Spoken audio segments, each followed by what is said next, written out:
ফজলুল করিম মুজাহিদ, সৈয়দ ফজলুল করিম মুজাহিদ। আসসালামু আলাইকুম ওয়া রাহমাতুল্লাহ। আলহামদুলিল্লাহি রাব্বিল আলামিন ওয়াল আকিবাতু লিল মুত্তাকিন ওয়াসসালাতু ওয়াসসালামু আলা সাইয়্যিদিল আমবিয়া ওয়াল মুরসালিন।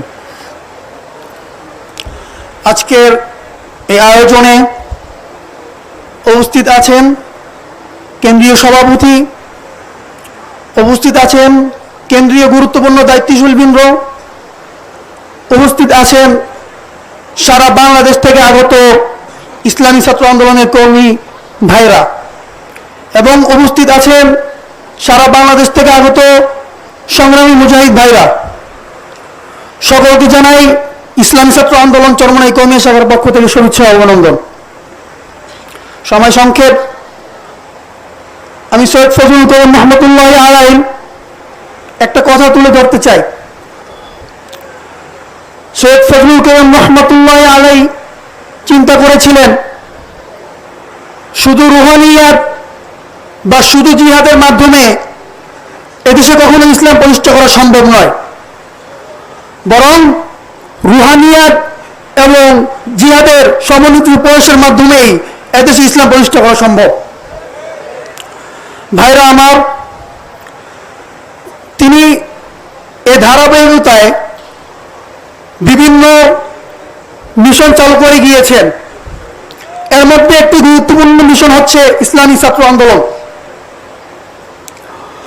তিনি যখন দেখলেন ছাত্ররা যারা ভবিষ্যতের নেতৃত্ব দিবে, যে ছাত্রদের চিন্তা চেতনা নিয়ন্ত্রণ করবে আগামীর বাংলাদেশ, তারা আজ বিভিন্ন ক্ষতির মুখে, বিভিন্ন সমস্যার মধ্যে রয়েছে।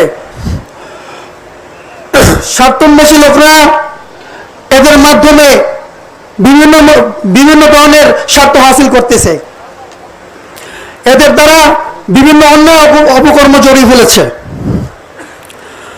তিনি চিন্তা করলেন এই ছাত্রদের জন্য এমন একটি সংগঠন প্রয়োজন যার মাধ্যমে ছাত্ররা কোনো পশ্চিমা সংস্কৃতি নয়, বরং ইসলামী ছাত্র আন্দোলন, বরং ইসলামী সংস্কৃতি তাদের চিন্তা চেতনায় জেগে উঠবে।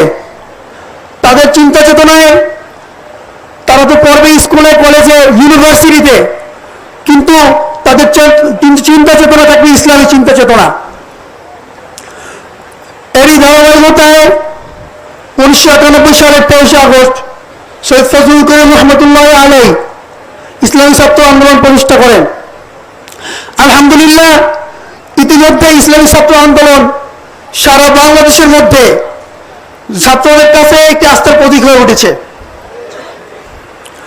ইসলামী ছাত্র আন্দোলনের মাধ্যমে সারা বাংলাদেশে ছাত্ররা একটি ইসলামের সঠিক পথ পাচ্ছে। প্রিয় ভাইরা আমার, অথবা আমি সবাইকে, যত বাংলাদেশ থেকে আগত সকল ভাইকে বলবো, আসুন আমরা সবাই একসাথে ইসলামী ছাত্র আন্দোলনের জন্য কাজ করি এবং সবাইকে ইসলামী ছাত্র আন্দোলনের জন্য দাওয়াত দেই। ওয়া আখিরু দাওয়ানা আলহামদুলিল্লাহি রাব্বিল আলামিন।